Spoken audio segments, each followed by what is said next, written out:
ಆಕಾಶವಾಣಿ ಮಂಗಳೂರು.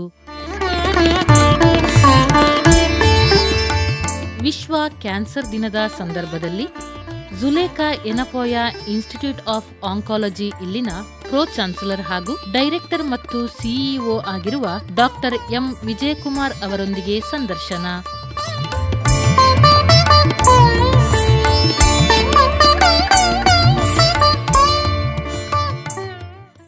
ಕೇಳುಗರೆ, ಕಾರ್ಯಕ್ರಮಕ್ಕೆ ಆತ್ಮೀಯ ಸ್ವಾಗತ. ಫೆಬ್ರವರಿ 4 ವಿಶ್ವ ಕ್ಯಾನ್ಸರ್ ದಿನ. ತಮಗೆಲ್ಲರಿಗೂ ಗೊತ್ತಿರೋ ಹಾಗೆ ಕ್ಯಾನ್ಸರ್ ಅನ್ನುವಂಥದ್ದು ಇತ್ತೀಚೆಗೆ ಬಹಳ ಸಾಮಾನ್ಯ ಕಾಯಿಲೆ ಅಂತ ಅನಿಸಿಬಿಟ್ಟಿದೆ.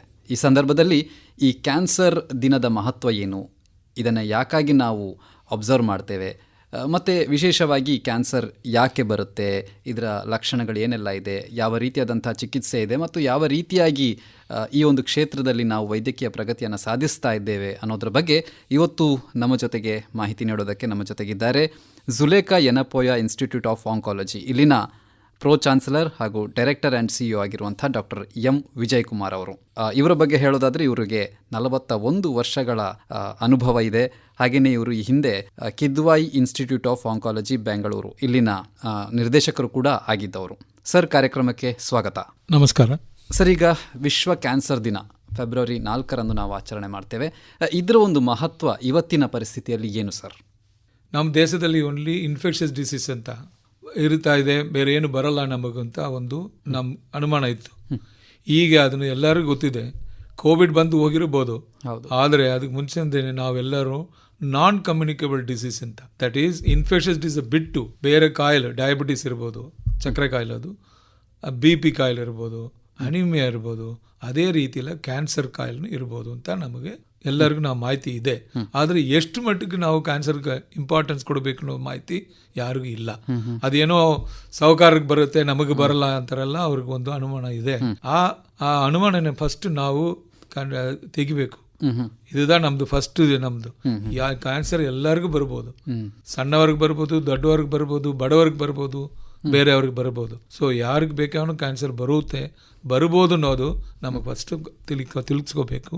ಆ ತಿಳಿಸ್ಕೋಬೇಕು ಅಂದರೆ ಅಟ್ಲೀಸ್ಟ್ ಒಂದು ದಿವಸ ನಾವು ಅದನ್ನ ಈ ಥರ ವರ್ಲ್ಡ್ ಕ್ಯಾನ್ಸರ್ ಡೇ ಅಂತ ನಾವು ಮಾಡಿದರೆ, ಇದು ಎಲ್ಲರೂ ನಮ್ಮ ಥರ ಡಾಕ್ಟರ್ಸ್ ಇರ್ಬೋದು, ಇಲ್ಲ ಎಪಿಡೆಮಾಲಜಿಸ್ಟ್ ಇರ್ಬೋದು, ಇಲ್ಲ ನರ್ಸಸ್ ಇರ್ಬೋದು, ಇಲ್ಲ ಬೇರೆ ಥರವ್ರು ಇರ್ಬೋದು, ಹೋಗಿ ಎಲ್ಲರಿಗೂ ಹೇಳ್ತೀವಿ ಇದು ಕ್ಯಾನ್ಸರ್ ಒಬ್ರಿಗೆ ಬರೋದಲ್ಲ, ಯಾರಿಗೆ ಬೇಕಾದ್ರೂ ಬರ್ಬೋದು, ಅದು ಬಂದರೆ ಅದನ್ನ ಯಾವ ಥರ ತಡೆ ಮಾಡ್ಕೊಳ್ಳಾಗ್ಬೋದು ಅಂತ ನಾವು ಹೇಳ್ತೀವಿ ಎಲ್ಲರಿಗೂ. ಅದು ಒಂದು ಮಾಡೋದಕ್ಕೆ all over the world one day declare ಮಾಡಿದ್ದಾರೆ. ಅದು February 4 world cancer day. Sir, ಈಗ ಪ್ರತಿ ವರ್ಷ ಕೂಡ ಇದಕ್ಕೆ ಒಂದು ಘೋಷವಾಕ್ಯ ಅಂದರೆ ಥೀಮ್ ಅಂತ ಒಂದು ಇರುತ್ತೆ. ಈ ಬಾರಿಯ ಒಂದು ಥೀಮ್ ಏನಿದೆ ಡಾಕ್ಟ್ರೆ? ಯುನೈಟೆಡ್ ಬೈ ಯುನೀಕ್ ಅಂತ ಹೇಳಿ ಅದಕ್ಕೊಂದು 4 ಪ್ರಿನ್ಸಿಪಲ್ಸ್ ಕೊಟ್ಟಿದ್ದಾರೆ. ಅದರಲ್ಲಿ ಮುಖ್ಯವಾದ ಪ್ರಿನ್ಸಿಪಲ್ ಏನಂದರೆ, ನಾವು ಮಾತಾಡ್ತಾ ಇರೋದಾಗಲಿ, ಕ್ಯಾನ್ಸರ್ ಅವೇರ್ನೆಸ್ ಆಗಲಿ, ಅದು ಕಮ್ಯುನಿಟಿಗೆ ರೀಚ್ ಆಗಬೇಕು. ಬಡವರಿಗಿನಲ್ಲ, ಎಲ್ಲರಿಗೂ ರೀಚ್ ಆಗಬೇಕು. ಅದು ರೂರಲ್ ಇರ್ಬೋದು, ಟ್ರೈಬಲ್ ಇರ್ಬೋದು, ಇಲ್ಲ ಅರ್ಬನ್ ಪಾಪ್ಯುಲೇಷನ್ ಇರ್ಬೋದು, ಎಲ್ಲರಿಗೂ ಅದು ಹೋಗಿ ರೀಚ್ ಆಗಬೇಕು. ಒಂದು. ಎರಡನೇದು, ಅದು ನಾವು ಮಾಡ್ತಾ ಇರೋದನ್ನೇ ನಾವು ಮಾಡ್ತಾ ಇರೋ ಡಾಕ್ಟರ್ಸ್ ಆಗಲಿ, ಇಲ್ಲ ಇನ್ಸ್ಟಿಟ್ಯೂಷನ್ ಆಗಲಿ, ಅದನ್ನ ರೀಓರಿಯೆಂಟ್ ಮಾಡಬೇಕು ಅನ್ನೋದು 2ನೇ ಪ್ರಿನ್ಸಿಪಲ್. 3ನೇ ಪ್ರಿನ್ಸಿಪಲ್ ಬಂದು ಅದನ್ನೇ ಈಕ್ವಿಟಿ ಆ್ಯಂಡ್ ಜಸ್ಟಿಸ್ನ ಹೇಳ್ತೀವಿ. ಎಲ್ಲರಿಗೂ ಹೋಗಿ ಅದು ಸೇರಬೇಕು. ಟ್ರೀಟ್ಮೆಂಟ್ ಬಡವರ್ಗದ ಸೇರಲ್ಲ, ಸೌಕಾರ ಇರೋರಿಗೆ ಸೇರುತ್ತೆ ಮನೋಭಾವ ಕೆಲವ್ರಿಗಿದೆ. ಅದೆಲ್ಲ ತೆಗಿಬೇಕು. ಎಲ್ಲರಿಗೂ equity and justice we have to make ಅಂತ ಅವ್ರು ಹೇಳಿರೋದು ಈ ವರ್ಷ. ಈಗ ಈ ನಿಟ್ಟಿನಲ್ಲಿ ಏನೆಲ್ಲ ಕೆಲಸಗಳು ನಡೀತಾ ಇದ್ದಾವೆ? ಈಗ ನಾವು ಗೌರ್ಮೆಂಟ್ಲಿಂದ ಮಾತಾಡೋಕ್ಕೆ ಶುರು ಮಾಡೋಣ. ಗೌರ್ಮೆಂಟ್ ಆಫ್ ಇಂಡಿಯಾಲಿಂದ ಮಾತಾಡೋಕ್ಕೆ ಶುರು ಮಾಡಿದ್ರೆ, ಅವರು ಅಲ್ಲಿ ಫಸ್ಟು NPNCDS ಪ್ರೋಗ್ರಾಮ್ ಅಂತ ಸ್ಟಾರ್ಟ್ ಮಾಡಿದ್ದಾರೆ. NPNCDS ಅಂದರೆ national program on non communicable ಡಿಸೀಸ್ನ ಹೇಳ್ಬೋದು. ಸೊ ನ್ಯಾಷನಲ್ ಪ್ರೋಗ್ರಾಮ್ ಅದು ಗೌರ್ಮೆಂಟ್ ಆಫ್ ಇಂಡಿಯಾ ಶುರು ಮಾಡಿ ಅದು ನಡೀತಾ ಇರೋದು ಲಾಸ್ಟ್ 10 years ಮೇಲೆ ನಡೀತಾ ಇದೆ. ಅದಕ್ಕೆ ಮುಂಚೆ ನಾವು ಅದನ್ನೇ ನ್ಯಾಷನಲ್ ಕ್ಯಾನ್ಸರ್ ಕಂಟ್ರೋಲ್ ಪ್ರೋಗ್ರಾಮ್ ಅಂತ ಹೇಳ್ತಾ ಇದ್ದೀವಿ. 1970s ಅದು ನಡೀತಾ ಇದೆ. ಬಟ್ ಆದರೆ ಅದು ಮುಂದೆ ಹೋಗೋಕ್ಕೆ ಮುಂಚೆ ಒಂದೇ ಒಂದು ಕಾಯಿಲೆಗೆ ಮಾಡಿದ್ರೆ ತುಂಬ ಜನ ಬರೋದಿಲ್ಲ ಅಂತ ಹೇಳಿ ನಾನ್ ಕಮ್ಯುನಿಕೇಬಲ್ ಡಿಸೀಸ್ನ ಹೇಳಿ, ನಾನು ಮುಂಚೆನೇ ಹೇಳಿದೆ, diabetes, hypertension, stroke, neurological diseases along with that cancer ಬರುತ್ತೆ ಅಂತ ಹೇಳ್ತಾ ಇದ್ದಾರೆ. ಇದು ನಾವು ಮಾಡಿ ಗೌರ್ಮೆಂಟ್ ಆಫ್ ಇಂಡಿಯಾಲ ಇದು ನಾವು ಶುರು ಮಾಡಿದ್ದೀವಿ. ಗೌರ್ಮೆಂಟ್ ಆಫ್ ಇಂಡಿಯಾ ಶುರು ಮಾಡಿ ಇದು ನಡೀತಾ ಇದೆ. ಆದರೆ ತುಂಬ ಜನಕ್ಕೆ ಈ ಥರ ನಡೀತಾ ಇರೋದನ್ನೇ ಗೊತ್ತಿಲ್ಲ. ಆ ಮಾಹಿತಿನ ನಾವು ಅವ್ರಿಗೆ ಹೋಗಿ ಸೇರಿಸ್ಬೇಕು ಅನ್ನೋದು ಒಂದು. ಎರಡನೇದು ಗೌರ್ಮೆಂಟ್ ಆಫ್ ಇಂಡಿಯಾ ಎಷ್ಟು ಮಾಡಿದ್ರೇನೋ ಗೌರ್ಮೆಂಟ್ ಪಾಲಿಸಿನೇ ತೊಗೊಂಡೋಗಿ ನಾವು ಕಮ್ಯುನಿಟಿಲಿರೋ ಒಂದು ಇಂಡಿವಿಜುವಲ್ಗೆ ಸೇರಿಸಬೇಕಾಗಿದ್ರೆ ಅದನ್ನು ಮಾಡೋದು ಕರ್ತವ್ಯ ನಮ್ಮೆಲ್ಲರಿಗೂ ಇದೆ. ಅದನ್ನ ನಾವು ವರ್ಲ್ಡ್ ಕ್ಯಾನ್ಸರ್ ಡೇ ಮೂಲಕ ನಾವು ಹೇಳ್ತಾ ಇರೋದು. ಇದು government of India. Government of India ಅಂದ್ರೆ ನಾವು ಈಗ ಸ್ಟೇಟ್ ಗೌರ್ಮೆಂಟ್ ಬಂದ್ರೆ ಅದೇ ಸ್ಟೇಟ್ ಗೌರ್ಮೆಂಟ್ ಕರ್ನಾಟಕ ಗೌರ್ಮೆಂಟ್ನು ಇದನ್ನ ಮಾಡ್ತಾ ಇದ್ದಾರೆ. NPNCD ಪ್ರೋಗ್ರಾಮ್ ಮೂಲಕ ಗೌರ್ಮೆಂಟ್ ಆಫ್ ಇಂಡಿಯಾ ಜೊತೆಲೆ ಸೇರಿ ಕೆಲವೆಲ್ಲ ಮಾಡ್ತಾ ಇದ್ದಾರೆ. ಈಗ ದಕ್ಷಿಣ ಕನ್ನಡ ತಗೊಂಡ್ರೆ 5 ಡಿಸ್ಟ್ರಿಕ್ಟ್ 5 PHC ನಾವು ಅವರೇ ನಮಗೆ ಅಲಾಟ್ ಮಾಡಿದ್ದಾರೆ. 5 PHC ಮಾಡಿ ಅಲ್ಲಿ ಹೋಗಿ ಕ್ಯಾಂಪ್ ಮಾಡಿ ನಾನ್ ಕಮ್ಯುನಿಕಬಿಲಿಟೀಸ್ ಏನೇನು ಇದೆ ಅಂತ ನಾವು ಕಂಡುಹಿಡಿಯೋಕ್ಕೆ ಪ್ರಯತ್ನ ಮಾಡ್ತಾ ಇರೋದು. ಈ 5 PHC ಸೆಲೆಕ್ಟ್ ಮಾಡಿರೋದು ಗೌರ್ಮೆಂಟ್ ಆಫ್ ಕರ್ನಾಟಕ. ಸೊ ಈ ಥರ 5 PHC ಒಂದು ಡಿಸ್ಟ್ರಿಕ್ಟ್ 5 PHC ಸೊ ಮಾಡ್ತಾ ಇದ್ದಾರೆ. ಇದೆಲ್ಲ ನಾವು ಮಾಡ್ತಾ ಇರೋದು ನೋಡಿ ಏನೋ ಒಂದು ನಮಗೆ ಅದು ಇಂಪ್ಯಾಕ್ಟ್ ಇದಾ ಅಂತ ನಮಗೆ ಯಾರಿಗೂ ಗೊತ್ತಿಲ್ಲ. ಸೊ ಇದು ಇಂಪ್ಯಾಕ್ಟ್ ಇದಾ ಇಲ್ವೋ ಅನ್ನೋದು ಗೊತ್ತಾಗಕ್ಕೆ ICMR ಅವರು Indian council of medical research under government of India autonomous body ಅದು ಮೂಲಗಾಗಿ ನಾವು ಇಂಪ್ಲಿಮೆಂಟೇಷನ್ ರಿಸರ್ಚ್ ಅಂತ ನಾವು ಮಾಡ್ತಾ ಇದ್ದೀವಿ. ನಮ್ಮನ್ನ ಎಲ್ಲರನ್ನು ಕೇಳಿದ್ರು ಯಾತಕ್ಕೆ ಇದು NPNCDs ಪ್ರೋಗ್ರಾಮ್ 10 ವರ್ಷ ಅಂತ ನಡೀತಾ ಇದ್ರೇನು ಗೌರ್ಮೆಂಟ್ ಆಫ್ ಇಂಡಿಯಾನೋ ಗೌರ್ಮೆಂಟ್ ಆಫ್ ಕರ್ನಾಟಕ ಸಪೋರ್ಟ್ ಮಾಡಿದ್ರೇನು ಅಷ್ಟು ಮಟ್ಟಕ್ಕೆ ಚೆನ್ನಾಗಿ ನಡೀತಾ ಇಲ್ಲ, ಯಾತಕ್ಕೆ ಎರ್ಲಿ ಡಿಟೆಕ್ಷನ್ ಆಗ್ತಾ ಇಲ್ಲ, ಸ್ಕ್ರೀನ್ ನಡೀತಾ ಇಲ್ಲ, ಅದನ್ನ ನಾವು ರಿಸರ್ಚ್ ಮಾಡಬೇಕು ಅಂತ ಹೇಳಿ ನಮ್ಮೆಲ್ಲರನ್ನು ಕೇಳ್ಕೊಂಡ್ರು. ನಾವೆಲ್ಲರೂ ಅಪ್ಲೈ ಮಾಡಿದ್ದಕ್ಕೆ NPI ಯೂನಿವರ್ಸಿಟಿಯಿಂದ ನಾನು ಡಾಕ್ಟರ್ ಅಭಯ್ ನಡುವೆ ಸೇರಿ ಮಾಡಿದ್ವಿ. ನಮ್ಮನ್ನೇ ಸೆಲೆಕ್ಟ್ ಮಾಡಿದ್ದಾರೆ. Only 6 centers have been selected. ನಾವು ಒನ್ ಆಫ್ ದ 6 centers.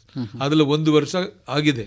ಅದ್ರಲ್ಲಿ ನಾವು ಮಾಡಿರೋದು 1 ವರ್ಷ ಅಲ್ಲ. ಏನಂದ್ರೆ government of Karnataka state government ಅವರು NHM ಅವರು ನ್ಯಾಷನಲ್ ಹೆಲ್ತ್ ಮಿಷನ್ ಅವರು ಕರ್ನಾಟಕ ಡಿಸ್ಟ್ರಿಕ್ಟ್ ಆಫ್ ದಕ್ಷಿಣ ಕನ್ನಡ ಇಲ್ಲಿರೋ ಅಫಿಷಿಯಲ್ಸ್ DC ಇರ್ಬೋದು, CEO ಇರ್ಬೋದು, DHO ಇರ್ಬೋದು, ಇವ್ರ ಜೊತೆಲ್ಲ ಸೇರಿ ಏನು ಹೀಗೆ ನಡೀತಾ ಇದೆ, ಏನು ಗ್ಯಾಪ್ಸ್ ಇದೆ ನಮಗೆ, ಯಾತಕ್ಕೆ ನಾವು ಇಂಪ್ಲಿಮೆಂಟೇಷನ್ ಮಾಡೋಕ್ಕೆ ಆಗಿಲ್ಲ, ಇದನ್ನು ತಗೊಳ್ಳೋಕ್ಕೆ ನೋಡೋಕ್ಕೆ ನಾವೆಲ್ಲ ಮಾಡಿ 1 ವರ್ಷ ಅಲ್ಲ ನಾವು ರಿಪೋರ್ಟ್ ಒಂದು ಸಬ್ಮಿಟ್ ಮಾಡ್ತಾ ಇದ್ದೀವಿ ICMRಗೆ. ಸೊ ICMR ಇಂಟರ್ನ್ ಈಗ 2nd and 3rd ಇಯರ್ಗೆ ಏನು ಮಾಡಬೇಕು ಅಂದರೆ ಈ ಗ್ಯಾಪ್ಸ್ನ ಯಾವ ಥರ ಕರೆಕ್ಟ್ ಮಾಡಬೇಕು ಅನ್ನೋದು ಮಾಡ್ತಾ ಇದ್ದೀವಿ. ಇದಕ್ಕೆ ನಾವು February 12th and 13th ICMR ಟೀಮೇ ಇಲ್ಲಿ ಬರ್ತಾ ಇದೆ.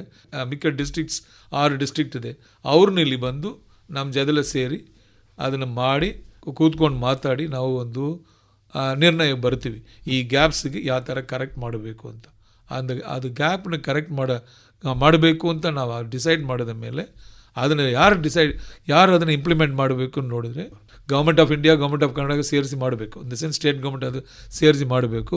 So government of Karnataka district officer ಸೇರಿಸಿ ಇದನ್ನ ಇಂಪ್ಲಿಮೆಂಟ್ ಮಾಡ್ತಾರೆ. ಇದಿದೆ ICMR ಪ್ರಾಜೆಕ್ಟ್.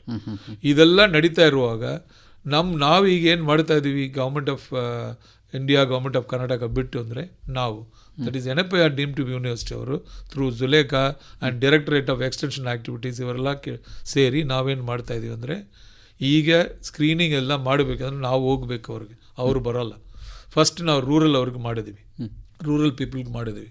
10 ವರ್ಷ ಕಾಲ ನಾವು ಇದನ್ನು ಮಾಡ್ತಾ ಇದ್ದೀವಿ. ನಾವು 10 ವರ್ಷ ಕಾಲ ನಾವು ಫಸ್ಟ್ ಮಾಡೋದು ಏನಂದರೆ ಕ್ಯಾನ್ಸರ್ ಅವೇರ್ನೆಸ್ ಕ್ರಿಯೇಟ್ ಮಾಡಿದ್ವಿ, ಬೇರೆ ಏನು ಮಾಡೋಕ್ಕೆ ಹೋಗಿಲ್ಲ. NSS ವಾಲಂಟಿಯರ್ಸ್ ಮೂಲಕವಾಗಿ ಮೂರು ಡಿಸ್ಟ್ರಿಕ್ಟ್ ತೊಗೊಂಡ್ವಿ. First that is our Kodagu, Udupi district, Dakshina Kannada district. ಈ 3 ಡಿಸ್ಟ್ರಿಕ್ಟ್ ತೊಗೊಂಡು ಮಂಗಳೂರು ಯೂನಿವರ್ಸಿಟಿ ಜೊತೆಲೆ ನಾವು ಶುರು ಮಾಡಿದ್ವಿ ಇದನ್ನು 10 ವರ್ಷ ಮುಂಚೆ ನಾವು ಅದನ್ನು ಶುರು ಮಾಡಿದ್ವಿ. ಮಾಡಿ ಇದನ್ನೇ ನಾವು ರೂರಲ್ ಪಾಪ್ಯುಲೇಷನ್ಗೂ through the program volunteers 13,500 people 13,000 ಅವ್ರನ್ನ ನಾವು ಟ್ರೈನ್ ಮಾಡಿ ಕಳಿಸಿದ್ವಿ.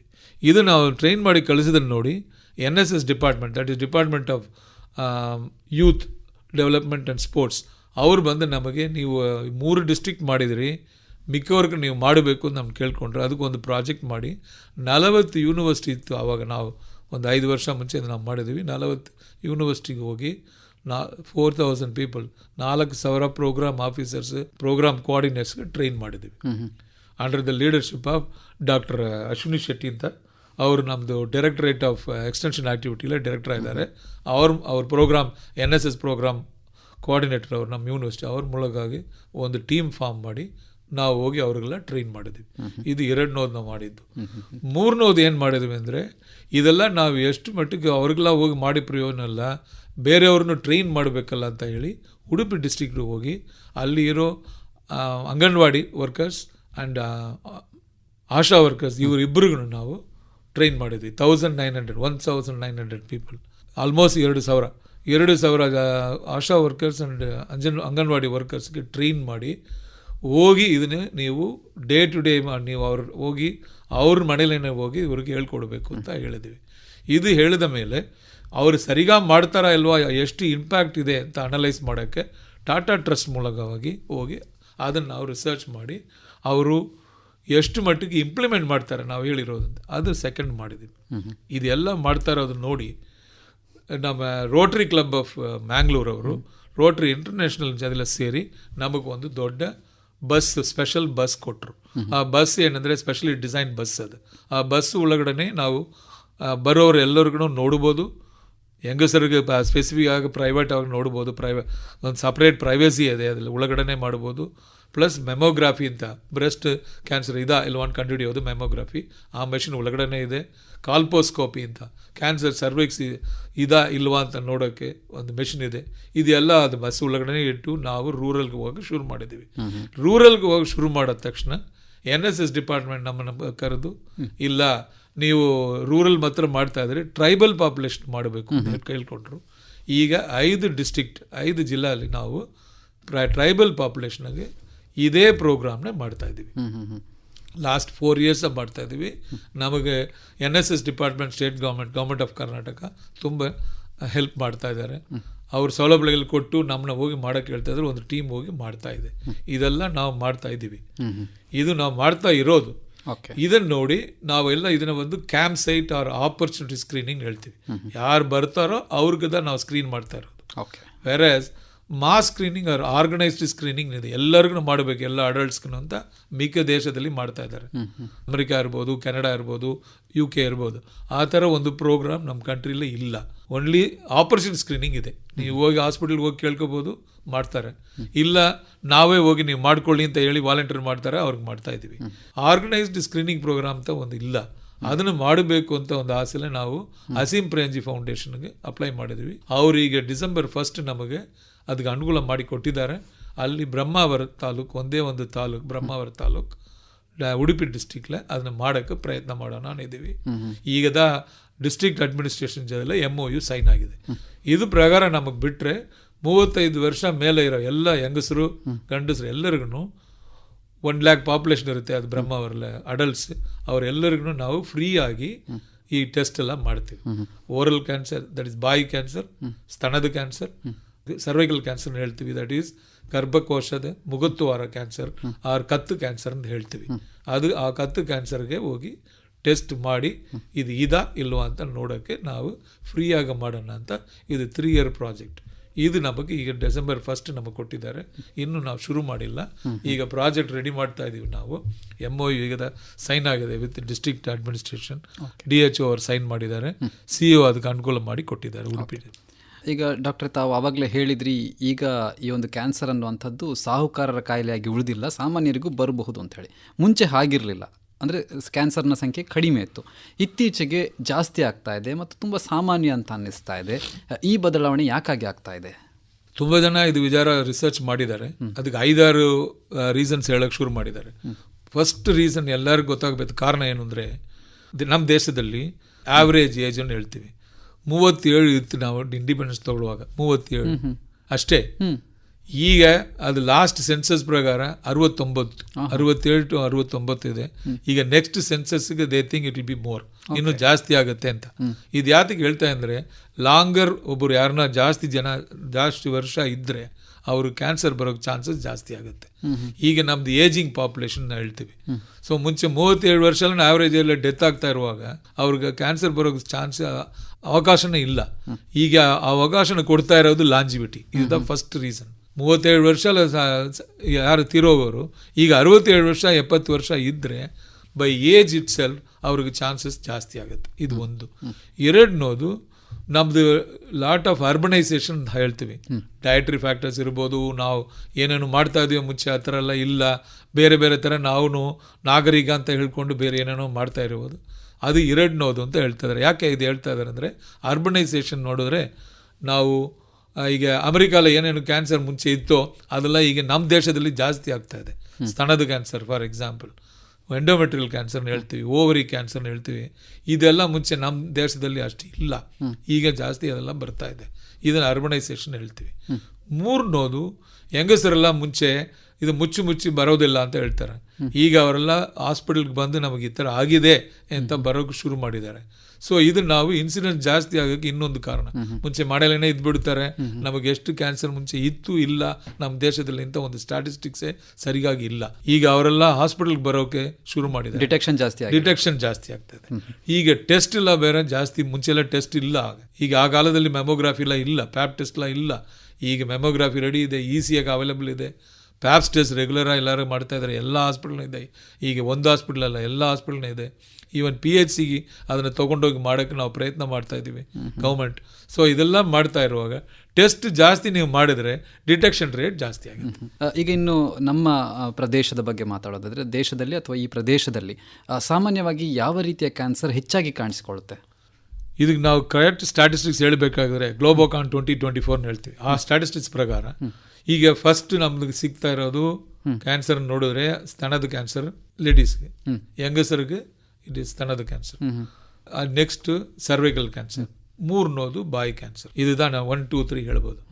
ಗಂಡಸರಿಗೆ ಹೋಗಿದ್ರೆ ಲಂಗ್ ಕ್ಯಾನ್ಸರ್, ದೆನ್ ಹೊಟ್ಟೆ ಚೀಲದ ಕ್ಯಾನ್ಸರ್, ಆಮೇಲೆ head and neck cancer, that is oral cancer ಹೇಳ್ಬೋದು. ಇದು ಮೂರು ಕ್ಯಾನ್ಸರ್ ಈ ಥರ ಬರುತ್ತೆ. 1, 2, 3. 1 ಹೇಳಿದ್ರೆ ತಿರುಗಿ ಹೇಳ್ತೀನಿ. ಹೆಂಗಸರಿಗೆ ಬಂದರೆ ಸ್ತನದ ಕ್ಯಾನ್ಸರ್, ದೆನ್ ಸರ್ವೈಕಲ್ ಕ್ಯಾನ್ಸರ್, ಮೂರನೇದು ಬಾಯಿ ಕ್ಯಾನ್ಸರ್. ಈಗ ಗಂಡಸರಿಗೆ ತಗೊಂಡ್ರೆ ಲಂಗ್ ಕ್ಯಾನ್ಸರ್, ದಟ್ ಈಸ್ ಶ್ವಾಸಕೋಶದ ಕ್ಯಾನ್ಸರ್, ನೆಕ್ಸ್ಟ್ ಬಂದು ಹೊಟ್ಟೆ ಚೀಲದ ಕ್ಯಾನ್ಸರ್, ಮೂರನೇದು ಬಾಯಿ ಕ್ಯಾನ್ಸರ್. ಈ ಥರ ನಾವು ನೋಡ್ತಾ ಇದ್ವಿ. ಈಗ ಮುಂಚೆಲ್ಲ ಲಂಗ್ ಕ್ಯಾನ್ಸರ್ ಅಷ್ಟು ಇಲ್ಲ, ಈಗ ಜಾಸ್ತಿ ಆಗ್ತಾ ಇದೆ. ಈಗ ಈ ಕ್ಯಾನ್ಸರ್ಗಳಿಗೆ ರಿಸ್ಕ್ ಫ್ಯಾಕ್ಟರ್ ಅಂತ ಏನಾದರೂ ಇರ್ತದಾ? ಎಲ್ಲದಕ್ಕೆ ರಿಸ್ಕ್ ಫ್ಯಾಕ್ಟರ್ ಇದೆ ಅಂತ ಕೇಳಿದ್ರೆ ನಮಗೆ ಗೊತ್ತಿಲ್ಲ ಅಂತ ಉತ್ತರ ಕೊಡಕ್ಕೆ ಬರುತ್ತೆ.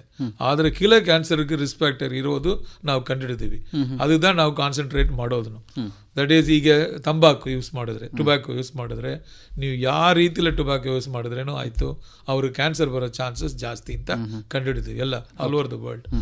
ನಮ್ಮ ದೇಶದಲ್ಲಿ ಇದನ್ನು ತಂಬಾಕನ್ನೇ ಹೋಗೈಲ್ಲ ಅವ್ರು ಕಟ್ಟಿಪಡಿ ನೀವು ಏನೋ ಹೇಳಿ ಅದನ್ನು ನಾವು ಯೂಸ್ ಮಾಡೋದು ಬೇರೆ ಬೇರೆ ರೀತಿಯಲ್ಲಿ ಯೂಸ್ ಮಾಡ್ತಾ ಇದ್ದೀವಿ.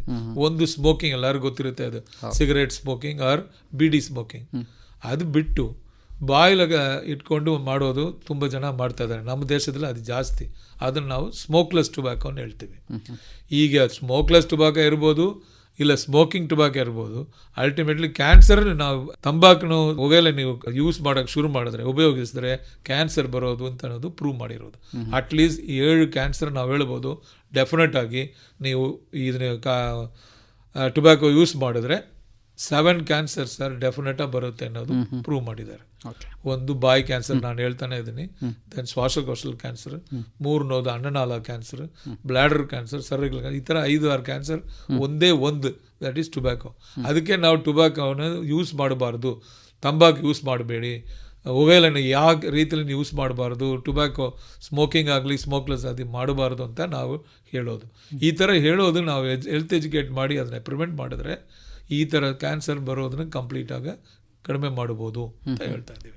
ಅದು ಬಿಟ್ಟು ಇದು ಹೊಗೆಲ ಮೇಲೆ ಮಾತಾಡಿದ್ದೀನಿ, ತಡಿ ತಂಬಾಕು ಮೇಲೆ. ಅದು ಬಿಟ್ಟು ನಾವು ಇನ್ನೊಂದು ನೋಡೋಕ್ಕೆ ಹೋಗಿದ್ರೆ HPV ಇನ್ಫೆಕ್ಷನ್ ಅಂತ ಹೇಳ್ತೀವಿ, ಹ್ಯೂಮನ್ ಪ್ಯಾಪಿಲೋಮಾ ವೈರಸ್ನ ಅದಕ್ಕೆ ಹೇಳ್ತಾರೆ. ಅದು ಹ್ಯೂಮನ್ ಪ್ಯಾಪಿಲೋಮಾ ವೈರಸ್ಲಂದು ಬರೋದು ಏನಪ್ಪ ನೋಡಿದ್ರೆ ಹೆಂಗಸರಿಗೆ ಸರ್ವೈಕಲ್ ಕ್ಯಾನ್ಸರ್ ಬರುತ್ತೆ. ಆ ಯುಟ್ರೈನ್ ಸರ್ವೈಕಲ್ ಕ್ಯಾನ್ಸರ್ನ ಹೇಳ್ತೀವಿ, ದಟ್ ಈಸ್ ಗರ್ಭಕೋಶದ ಗರ್ಭಕಂಠದ ಕಂಟು ಕ್ಯಾನ್ಸರ್ ಅಂತ ಹೇಳ್ತೀವಿ. ಬೇರೆ ಬೇರೆ ಕ್ಯಾನ್ಸರ್ ಇದೆ ಗರ್ಭಕೋಶದಲ್ಲಿ, ಮೇಲೆ ಬರೋದು ಬೇರೆ, ಕೆಳಗಡೆ ಬರೋದು ಬೇರೆ. ಕೆಳಗಡೆ ಬರೋದು ಜಾಸ್ತಿ ನಮ್ಮ ದೇಶದಲ್ಲಿ. ಅದು ಬರೋಕ್ಕೆ ಮುಖ್ಯ ಕಾರಣ ಏನಂದರೆ HPV, that is infection. So ಅದಕ್ಕೆ ಈಗ ಏನು ಮಾಡ್ತಾ ಇದ್ದೀವಿ ನಾವು, ಅದನ್ನು ಪ್ರಿವೆಂಟ್ ಮಾಡೋಕ್ಕೆ HPV ಟೆಸ್ಟ್ ಮಾಡ್ತಾ ಇದ್ದೀವಿ, ಅದು ನಾವು ಮಾಡ್ತೀವಿ. ಅದು ಬಿಟ್ಟು ಗೌರ್ಮೆಂಟ್ ಆಫ್ ಇಂಡಿಯಾ ಈಗ ರೀಸೆಂಟ್ಲಿ ಪಾಸ್ ಮಾಡಿದ್ದಾರೆ, ಎಲ್ಲ ಮಗಳಿರಿಗೂ ಏಜ್ ಆಫ್ 8 to 24 ಆ ಏಜ್ ಗ್ರೂಪ್ 8 to 24 ವರ್ಷ ಇರೋ ಹೆಂಗೆ ಮಗಳಿಯರಿಗೆ ಎಲ್ಲರಿಗೂ, ಚಿಲ್ಡ್ರನ್ಗೆ, ಗರ್ಲ್ ಚಿಲ್ಡ್ರನ್ಗೆ ವ್ಯಾಕ್ಸಿನೇಷನ್ ಮಾಡಿದ್ರೆ ಅದನ್ನು ಪೂರ್ಣವಾಗಿ ತಡೆಪಡಿಲ್ಲ ಮಾಡೋಕ್ಕೆ ಆಗುತ್ತೆ ಅಂತ. ಸೊ ಅದು 2 ಮಾಡ್ತಾ ಇದ್ದೀವಿ. ಎಲ್ಲರಿಗೆ HPV ವ್ಯಾಕ್ಸಿನೇಷನ್ ನಾವು ಮಾಡ್ತಾ ಇದ್ದೀವಿ. ಡಾಕ್ಟರ್, ಈಗ ಯಾವೆಲ್ಲ ಲಕ್ಷಣಗಳಿದ್ದಾಗ ನಾವು ಈ ಸ್ಕ್ರೀನಿಂಗನ್ನು ಮಾಡಿಸ್ಬೇಕಾಗತ್ತೆ? ಅಂದರೆ ಕೆಲವೊಂದು ಕ್ಯಾನ್ಸರ್ಗೆ ವಿಶೇಷವಾದ ಲಕ್ಷಣಗಳು ಅಂತ ಏನಾದರೂ ಇರುತ್ತಾ, ಹೇಗೆ? ನಾವು ಲಕ್ಷಣಗಳು ಇರುತ್ತೆ, ಇದೆ. ಆದರೆ ಲಕ್ಷಣಗಳು ಬಂದ ಮೇಲೆ ಬಂದರೆ ಅದು ಫಸ್ಟ್ ಸ್ಟೇಜಲ್ಲಿ ಇರೋದಿಲ್ಲ. ಈಗ ಬ್ಲೀಡಿಂಗ್ ಆಗ್ತಾ ಇದೆ ಇಟ್ಕೊಳ್ಳೋಣ, ಎಲ್ಲಿಂದನೂ ಅದು ಬಾಯಿಲಿಂದ ಬರ್ಬೋದು, ಬೇರೆ ಎಲ್ಲಿಂದ ಯಾವ ದ್ವಾರಲ್ಲಂದು ನಾವು ಬ್ಲೀಡಿಂಗ್ ಬಂದರೆ ನಮಗೆ ಭಯ ಬರುತ್ತೆ, ಅದು ಕ್ಯಾನ್ಸರ್ ಇರ್ಬೋದು ಅಂತ ಹೋಗಿ ಟೆಸ್ಟ್ ಮಾಡ್ತೀವಿ. ಆದರೆ ಅದು ಆಲ್ರೆಡಿ ಸಿಂಪ್ಟಮ್ಸ್ ಬಂದ ಮೇಲೆ ನಾವು ಹೋಗಿ ಟೆಸ್ಟ್ ಮಾಡೋದು ಚಾನ್ಸಸ್ ಆಫ್ ಅದು ಬಂದು ಬೇಗನೆ ಇದು ಲೇಟ್ ಸ್ಟೇಜ್ ಅಂತ ಬರುತ್ತೆ. ಕಂಟಿನ್ಯೂಸ್ ಆಗಿ ಕಾಫ್ 3 ವೀಕ್ಸ್ 4 ವೀಕ್ಸ್ ಆಗಿದ್ರೂ ಕಡಿಮೆ ಆಗಿಲ್ಲ ಅಂದರೆ ಕೆಮ್ಮು, ಇಮಿಡಿಯೇಟ್ ಆಗಿ ಡಾಕ್ಟರ್ ನೋಡಿ ಅದು ಕ್ಯಾನ್ಸರ್ ಇರ್ಬೋದು ಅಂತ ನಾವು ಹೇಳ್ತಾ ಇದ್ವಿ ಮುಂಚೆ. ಈಗ ಆ ಥರ ಮಾತಾಡೋಕೆ ಹೋಗಿದ್ರೆ ಅವ್ರು ಕ್ಯಾನ್ಸರ್ ಇರುತ್ತೆ, ಆದರೆ ಸ್ಟೇಜ್ 3-4 ಬಂದ್ಬಿಡುತ್ತೆ. ಈಗ ನಾವು ಹೇಳ್ತಾ ಇರೋದು ಏನಪ್ಪ ಅಂದರೆ 40 ವರ್ಷ ಆದ ಮೇಲೆ ಗಂಡಸಾಗಲಿ ಹೆಂಗಸರಾಗಲಿ ಹೋಗಿ ಟೆಸ್ಟ್ ಮಾಡ್ಕೊಳ್ಳೋದು ವಾಸಿ ಅಂತ ಹೇಳ್ತಾ ಇದ್ದೀವಿ. ಪರ್ಟಿಕ್ಯುಲರ್ಲಿ ನಾವು ಟಾರ್ಗೆಟ್ ಪಾಪ್ಯುಲೇಷನ್ ನಾನು ಹೇಳಕ್ಕೆ ಹೋಗಿದ್ರೆ ಟೊಬ್ಯಾಕೋ ಯೂಸ್ ಮಾಡೋರು ಎಲ್ಲರೂ, ತಂಬಾಕು ಯೂಸ್ ಮಾಡೋರು ಎಲ್ಲರೂ, ಹೊಗೆ ಎಲೆನ ಯೂಸ್ ಮಾಡೋರು ಎಲ್ಲರೂ ಹೋಗಿ ಟೆಸ್ಟ್ ಮಾಡ್ಕೊಳ್ಳೋದು ವಾಸಿ. 40 ವರ್ಷ ಆದ ಮೇಲೆ ನನಗೆ ಕ್ಯಾನ್ಸರ್ ಬರೋಲ್ಲ ನಾನು ಮನೇಲಿ ಕೂತ್ಕೊಳ್ಳೋದು ಬಿಟ್ಟು ಈ ಸಿಂಪಲ್ ಟೆಸ್ಟ್ ಎಲ್ಲ ಅವೈಲಬಲ್ ಇದೆ, ಅದನ್ನು ಹೋಗಿ ಟೆಸ್ಟ್ ಮಾಡಿಕೊಂಡ್ರೆ ಸಿಂಪ್ಟಮ್ಸ್ ಬರೋಕ್ಕೆ ಮುಂಚೆನೇ ಕಂಡುಹಿಡಿಬೋದು ಅಂತ ನಾವು ಹೇಳ್ತಾ ಇರೋದು. ಸಿಂಪ್ಟಮ್ ಬರೋಕ್ಕೆ ಮುಂಚೆನೇ ಕಂಡುಹಿಡಿದರೆ ಕ್ಯೂರ್ ಮಾಡೋ ಚಾನ್ಸಸ್ ಆರ್ ವೆರಿ ಹೈ. ಅಂದರೆ ಈಗ ಪೂರ್ತಿ ಗುಣಪಡಿಸೋ ಮಾಡ್ಬೋದು. ಈಗ ಕ್ಯಾನ್ಸರ್ ಬಂತು ಅಂತ ಹೇಳಿದರೆ ಅಲ್ಲಿ ಮರಣವೇ ಖಚಿತವೋ ಅಥವಾ ಅದಕ್ಕೆ ಬೇಗನೆ ಚಿಕಿತ್ಸೆಯನ್ನು ಪಡಿಬಹುದು, ಹೇಗೆ? ಈಗ ಚಿಕಿತ್ಸೆ ತುಂಬ ಜಾಸ್ತಿ ಬಂದಿದೆ, ಮುಂದೋಗಿದೆ. ಈಗ ಟ್ರೀಟ್ಮೆಂಟ್ ನಾವು ಕೊಡೋಕೆ ಹೋಗಿದ್ರೆ cure chances are very high. ಆ ಥರ ಹೇಳಬೇಕು. ಎಲ್ಲ ಕ್ಯಾನ್ಸರ್ ನಾವು ಕ್ಯೂರ್ ಮಾಡ್ತೀವ ಅನ್ನೋದು ಬೇರೆ, ಕ್ಯೂರ್ ಚಾನ್ಸಸ್ ಎಷ್ಟು ಜಾಸ್ತಿ ಆಗೋದು ಅನ್ನೋದು ಇನ್ನೊಂದು. ಕೆಲವು ಕ್ಯಾನ್ಸರಲ್ಲೂ ತುಂಬ ಅಡ್ವಾನ್ಸ್ ಬಂದರೆ ನಾವು ಕ್ಯೂರ್ ಮಾಡೋಕ್ಕಾಗಲ್ಲ, ನಾವು ಒಪ್ಕೋಬೇಕು. ಅದಕ್ಕೆ ನಾವು ಬೇಗ ಬನ್ನಿ ಅಂತ ಹೇಳ್ತಾ ಇದ್ವಿ. ಬೇಗ ಬಂದರೆ ಸ್ಟೇಜ್ 1 ಬಂದರೆ ಆ ಕ್ಯಾನ್ಸರ್ ಎಲ್ಲ ನಾವು ಕ್ಯೂರ್ ಮಾಡ್ಬೋದು. 3 ಥರ ಟ್ರೀಟ್ಮೆಂಟ್ ಇದೆ. ಶಸ್ತ್ರಚಿಕಿತ್ಸೆ, ದಟ್ ಇಸ್ ಸರ್ಜರಿ, ಇನ್ನೊಂದು ಕೀಮೊಥೆರಪಿ ಅಂತ ಇಂಜೆಕ್ಷನ್ ಟ್ರೀಟ್ಮೆಂಟು, 3 ರೇಡಿಯೋಥೆರಪಿ ಅಂತ. ಈ 3 ಒಂದು ಟ್ರೀಟ್ಮೆಂಟ್ ಕೊಡ್ಬೋದು ಎರ್ಲಿ ಸ್ಟೇಜ್ ಬಂದರೆ. ಸೆಕೆಂಡ್ ಸ್ಟೇಜ್ 3rd ಸ್ಟೇಜ್ ಬಂದು 3 ಟ್ರೀಟ್ಮೆಂಟ್ ಸೇರಿಸಿ ಕೊಡ್ಬೋದು. ಆದರೆ ಕ್ಯೂರ್ ರೇಟ್ ಜಾಸ್ತಿ ಈಗ ಆಗಿದೆ. ಈಗ ಅಡ್ವಾನ್ಸ್ ಟ್ರೀಟ್ಮೆಂಟ್ಸ್ ಎಲ್ಲ ಜಾಗಲೂ ಅವೈಲಬಲ್ ಇದೆ. ಈಗ ಸಾಮಾನ್ಯವಾಗಿ ಈ ಕ್ಯಾನ್ಸರ್ ಬಂದಾಗ ಚಿಕಿತ್ಸೆ ತಗೋಬೇಕು ಅಂತ ಹೇಳಿದರೆ ಅವರಿಗೆ ಒಂದು ದೊಡ್ಡ ಸಮಸ್ಯೆ ಅಂತ ಅನ್ನಿಸುವಂಥದ್ದು ಇದು ತುಂಬ ಕಾಸ್ಟ್ಲಿ ಅನ್ನುವಂಥ ಒಂದು ಮನೋಭಾವನೆ ಇದೆ. ಏನು ಹೇಳ್ತೀರಾ ಡಾಕ್ಟರ್ ಇದಕ್ಕೆ? ಕಾಸ್ಟ್ಲಿಯ ಇದಿಲ್ವಾ ಒಂದು ಕ್ವಶನ್ಗೆ ನಾವು ಉತ್ತರ ಕೊಡಬೇಕಾದ್ರೆ ಅದು ಕಾಸ್ಟ್ಲಿನೇ. ಆದರೆ ಬೇಗ ಬಂದರೆ ಆ ಕಾಸ್ಟ್ ನಾವು ಕಡಿಮೆ ಮಾಡ್ಬೋದು. ಅದು ಸ್ಟಡಿ ಮಾಡಿದ್ದಾರೆ. ಸೊ 1 ಲಕ್ಷ ನಾವು ಟ್ರೀಟ್ಮೆಂಟ್ ಕೊಟ್ಟು ಕಳಿಸ್ಬೋದು. ಅದೇ ಅಡ್ವಾನ್ಸ್ ಸ್ಟೇಜ್ ಬಂದರೆ ಅದು 3 ಇಲ್ಲ 4 ಟೈಮ್ಸ್ ಜಾಸ್ತಿ ಆಗುತ್ತೆ. ಇದು ಒಂದು. 2 ಮುಂಚೆ ಬಂದು ಕಾಸ್ಟ್ ಇಸ್ ಎನ್ ಇಶ್ಯೂ. ಈಗನೂ ಕಾಸ್ಟ್ ಇಶ್ಯೂದ ಇಲ್ಲ ಅಂತ ಹೇಳ್ತಾ ಇಲ್ಲ. ಆದರೆ government of India and government of Karnataka ಎಲ್ಲ ಸೇರಿ ಆಯುಷ್ಮಾನ್ ಭಾರತ್ ಆರೋಗ್ಯ ಕರ್ನಾಟಕ ಅಂತ ಸ್ಕೀಮ್ ಬಂದಿದೆ. ಆ ಸ್ಕೀಮ್ಲೆ ಅಪ್ ಟು 5 lakhs ನಾವು ಟ್ರೀಟ್ಮೆಂಟ್ ಫ್ರೀಯಾಗಿ ಕೊಡ್ಬೋದು ಅಂತ ಬಂದಿರೋದು. ಅದರಲ್ಲಿ ಕ್ಯಾನ್ಸರ್ ಟ್ರೀಟ್ಮೆಂಟ್ ಒಂದಿದೆ. So empanelled hospital Zulekha Yenepoya institute of oncology, ಅದೇ ಜುಲೇಖಾ ಹಾಸ್ಪಿಟಲ್ ಇದಲ್ವಾ ಎನಪೆಯ ಕೆಳಗಡೆ, ಅದನ್ನು ನಾವು ಎಂಪ್ಯಾನಲ್ ಆಗಿದ್ದೀವಿ. ಈಗ ನಾವು ಟ್ರೀಟ್ ಮಾಡ್ತಾ ಇರೋ ಕ್ಯಾನ್ಸರ್ ಪೇಷಂಟ್ಲೆ 100 ಪೇಷಂಟ್ ತೊಗೊಂಡ್ರೆ ಅದರಲ್ಲಿ 85 ಪೇಷಂಟ್ 90 ಪೇಷಂಟ್ಸ್ ಕ್ಯಾನ್ಸರ್ ಪೇಷಂಟ್ಸ್ ಈ ಆಯುಷ್ಮಾನ್ ಭಾರತ್ ಕೆಳಗಡೆ ನಾವು ಟ್ರೀಟ್ಮೆಂಟ್ ಮಾಡ್ತಾ ಇದ್ದೀವಿ. ಸೊ ಅವ್ರಿಗೆ ಕ್ಯಾಶ್ಲೆಸ್, ದಟ್ ಈಸ್ ಅವ್ರು ಬರೋದು ಆ ಕಾರ್ಡ್ ತೋರಿಸಿದ್ರೆ ಫ್ರೀ ಟ್ರೀಟ್ಮೆಂಟ್ ಚಿಕಿತ್ಸೆ ತೊಗೊಂಡು ಹೋಗ್ತಾರೆ. Best treatment can be achieved with Ayushman Bharat. ಅದು ಹಣ ವಿಚಾರ ಹೇಳಕ್ಕೆ ಬರಲ್ಲ ಈಗ, ಯಾಕಂದರೆ ಗೌರ್ಮೆಂಟ್ ಆಫ್ ಇಂಡಿಯಾ ಅವ್ರಿಗೆಲ್ಲರಿಗೂ BPL patient, below poverty line ಪೇಷಂಟ್ಗೆ ಅದನ್ನೇ ಸಪೋರ್ಟ್ ಮಾಡ್ತಾ ಇದ್ದಾರೆ. ಈಗ ಈ ಕ್ಯಾನ್ಸರ್ಗೆ ಒಂದ್ಸಲ ಟ್ರೀಟ್ಮೆಂಟ್ ತಗೊಂಡ ನಂತರ ಅದು ಮತ್ತೆ ಬರೋದಿಲ್ವಾ, ಹೇಗೆ? ಎರ್ಲಿ ಸ್ಟೇಜ್ಲಿ ಇದ್ರೆ ನಾನು ಹೇಳ್ತಾ ಇದ್ದೀನಿ, ತಿರುಗಿ ಅದನ್ನೇ ಹೇಳ್ತಾ ಇದ್ದೀನಿ. ಎರ್ಲಿ ಸ್ಟೇಜ್ ದಟ್ ಈಸ್ ಬೇಗನೆ ಬಂದರೆ ಪೂರ್ಣವಾಗಿ ಗುಣಪಡಿಸಲಾಗಬಹುದು. ಆದರೆ ಸ್ವಲ್ಪ ಲೇಟ್ ಆಗಿ ಬಂದರೆ ನಾವು ಟ್ರೀಟ್ಮೆಂಟ್ ಕೊಟ್ರೇನು ತಿರುಗ ಬರೋಕ್ಕೆ ಚಾನ್ಸಸ್ ಜಾಸ್ತಿ ಇರುತ್ತೆ, ಇಲ್ಲ ಅಟ್ಲೀಸ್ಟ್ ಸ್ವಲ್ಪನೇ ಇರುತ್ತೆ. ಅದಕ್ಕೋಸ್ಕರ ನಾವು ರೆಗ್ಯುಲರ್ ಆಗಿ ಅವ್ರನ್ನ ತಿರುಗ ಕರೆದು 3 ತಿಂಗಳಿಗೆ ಒಂದ್ಸಲ ಇಲ್ಲ 6 ತಿಂಗಳಿಗೆ ಒಂದ್ಸಲ ಕೆಲವು ಟೆಸ್ಟ್ ಎಲ್ಲ ಮಾಡಿ ಅದು ತಿರುಗಿ ಬಂದಿದಾ ಇಲ್ವಾ ಅಂತ ನಾವು ಕಂಡುಹಿಡಿದ ಮೇಲೆ ಅದನ್ನು ಟ್ರೀಟ್ಮೆಂಟ್ ಕೊಡೋಕ್ಕೆ ಸಾಧ್ಯವಾಗಿದೆ. ಓಕೆ ಡಾಕ್ಟರ್, ಹಾಗೆ ಒಂದ್ಸಲ ಕ್ಯಾನ್ಸರ್ ಬಂದ ನಂತರ ಎಷ್ಟೋ ಸರ್ತಿ ಅವರ ಮಾನಸಿಕ ಸ್ಥೈರ್ಯವೇ ಕುಗ್ಗಿ ಹೋಗಿರುತ್ತೆ. ಅಂತಹ ಪೇಷಂಟ್ಗಳಿಗೆ ಯಾವ ರೀತಿಯಾಗಿ ಸಪೋರ್ಟ್ ಮಾಡಬೇಕಾಗುತ್ತೆ? ನಾವು ಅದನ್ನು ಪೇಷಂಟ್ಸ್ ಸಪೋರ್ಟ್ ಗ್ರೂಪ್ ಅಂತ ಒಂದು ಹೇಳ್ತೀವಿ. ಅದಕ್ಕೆ ಅದು ನಮ್ಮ ದೇಶದಲ್ಲಿ ಎಲ್ಲ ಜಾಗಲೂ ಇದೆ. ಆ್ಯಂಡ್ ಇಲ್ಲಿ ಜುಲೇಖಾ ಎನಪೆಯಲ್ಲೂ ನಾವು ಇಟ್ಕೊಂಡಿದ್ವಿ ಪೇಷಂಟ್ ಸಪೋರ್ಟ್ ಗ್ರೂಪ್ ಇದೆ. ಆ್ಯಂಡ್ ಕೌನ್ಸಿಲರ್ಸ್ ಇರ್ತಾರೆ, ಮೆಡಿಕಲ್ ಸೋಷಿಯಲ್ ವರ್ಕರ್ಸ್ ಇರ್ತಾರೆ. ಅವರೆಲ್ಲ ಕೂತ್ಕೊಂಡು ಅವ್ರಿಗೆ ಏನೇನು ಕೌನ್ಸಿಲಿಂಗ್ ಮಾಡಬೇಕು ಅದೆಲ್ಲ ಮಾಡಿಕೊಡ್ತೀವಿ. ಪ್ಲಸ್ ರಿಹ್ಯಾಬಿಲಿಟೇಷನ್ ಅಂತ ಹೇಳ್ತೀವಿ, ಟ್ರೀಟ್ಮೆಂಟ್ ಆದ ಮೇಲೆ ಅದನ್ನು ಮಾಡೋಕ್ಕೆ ನಾವು ವ್ಯವಸ್ಥೆ ಮಾಡಿದ್ವಿ ಜುಲೇಖಾಲಿ. ಓಕೆ ಡಾಕ್ಟರ್, ಇನ್ನು ಕಡೆಯದಾಗಿ ಈ ಒಂದು ಕ್ಯಾನ್ಸರ್ ಬರದ ಹಾಗೆ ತಡಿಲಿಕ್ಕೆ ಏನಾದರೂ ಸಾಧ್ಯ ಇದೆಯಾ? ಇದ್ರೆ ಯಾವ ರೀತಿಯಾಗಿ ಮಾಡಬಹುದು ಅದನ್ನು? ನಾವು ಈಗ ಪ್ರಿವೆಂಟ್ ಮಾಡೋದಾ ಇಂಪಾರ್ಟೆಂಟ್ ಅಂತ ತಿರುಗಿ ಹೇಳ್ತಾರೆ. ತಡೆ ಮಾಡೋದಾ ಇಂಪಾರ್ಟೆಂಟ್. ಅದ್ರಲ್ಲಿ 3 ಟೈಪ್ ಇದೆ: primary prevention, secondary prevention, tertiary prevention ಅಂತ. ಅದ್ರಲ್ಲಿ ಪ್ರೈಮರಿ ಪ್ರಿವೆನ್ಷನ್ ಏನಪ್ಪಾ ಅಂದ್ರೆ, ಈಗ ನಾನು ಮಾತಾಡಿದ್ದು ಹೋಗಿ ಎಲ್ಲರಿಗೂ ಹೇಳ್ತೀವಿ ನೀವು ಇದು ಮಾಡಬಾರ್ದು ಅಂತ. ಮೇಯ್ನ್ ಆಗಿ ಈಗ ಯಾರು ಟೊಬ್ಯಾಕೊ ಯೂಸ್ ಮಾಡಿಲ್ವೋ ಅವ್ರಿಗೆ ತೊಗೋಬೇಡಿ, ತೊಗೊಂಡ್ರೆ ಇದಾಗುತ್ತೆ ಅಂತ.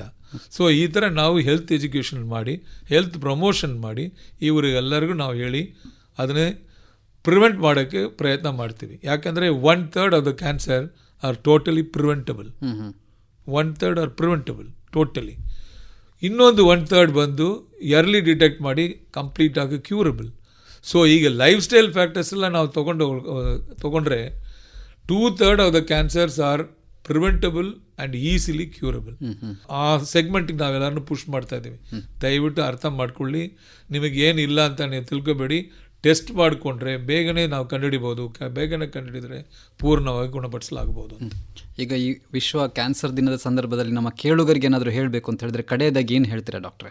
ನಿಮ್ಮ ಹೆಲ್ತ್ ನಿಮ್ಮ ಕೈಲೇ ಇದೆ ಅನ್ನೋದು ನೀವು ಅರ್ಥ ಮಾಡ್ಕೋಬೇಕು. ಡಾಕ್ಟರ್ಸ್ ಅಲ್ಲ, ಇನ್ಸ್ಟಿಟ್ಯೂಷನ್ಸ್ ಅಲ್ಲ, ನಾವಿರೋದು ನಿಮಗೆ ಹೆಲ್ಪ್ ಮಾಡೋಕ್ಕೆ, ಆ ಸೌಲಭ್ಯ ಕೊಡೋಕ್ಕೆ.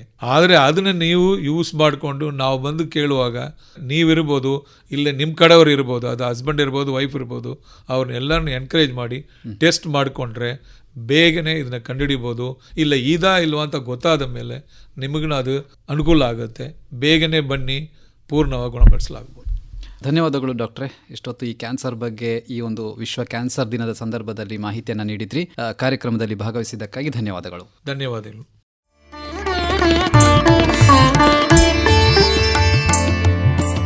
ಇದುವರೆಗೆ ವಿಶ್ವ ಕ್ಯಾನ್ಸರ್ ದಿನದ ಸಂದರ್ಭದಲ್ಲಿ Zulekha Yenepoya institute of oncology ಇಲ್ಲಿನ ಪ್ರೋ ಚಾನ್ಸಲರ್ ಹಾಗೂ ಡೈರೆಕ್ಟರ್ ಮತ್ತು ಸಿಇಒ ಆಗಿರುವ ಡಾಕ್ಟರ್ ಎಂ ವಿಜಯಕುಮಾರ್ ಅವರೊಡನೆ ಸಂದರ್ಶನ ಕೇಳಿದಿರಿ. ಸಂದರ್ಶಕರು ಲತೀಶ್ ಪಾಲ್ದಾನೆ.